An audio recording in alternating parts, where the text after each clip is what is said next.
Welcome back, Kevin's Mobile Repair. 2007 Chevy 1500 Suburban. I'll do some front brakes on this one. 19mm.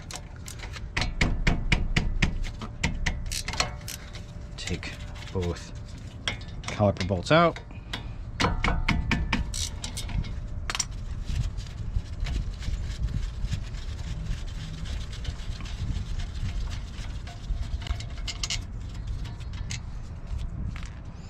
Screwdriver, put it in between the pad and the rotor. Squeeze it just a little bit, take off the tension of the caliper so we can slide it off with no problem. All right, take note. Customer wanted a set of brake pads. They look brand spanking new. But who am I going to argue with the customer? They want new pads. All right. These will have two different kind of brake pads, one for the front, one for the rear. The one that's got the overhang will go on the back. It's also got a scrubber. So just going to make sure of the orientation of the pads that you're putting on. Because in this case, they will only go on one way.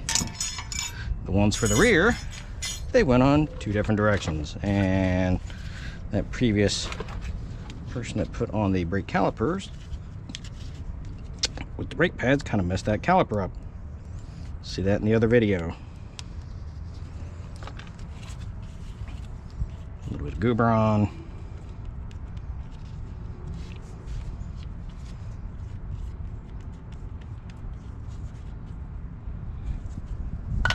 Okay. Clips on.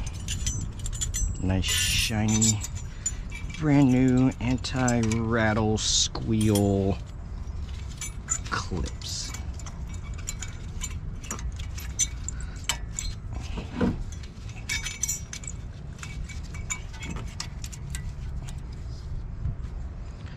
Make this a little easier. Keep that rotor in place.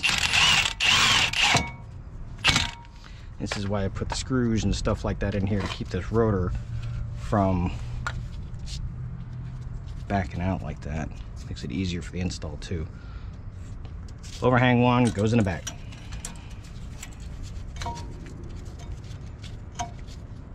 Just like that.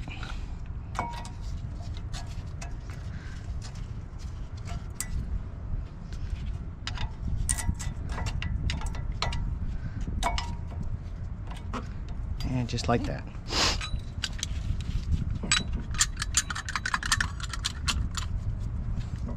And this is what this tool is actually designed for. Dual pistons.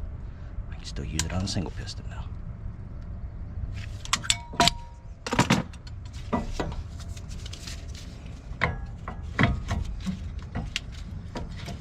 Make sure slide pins move easy.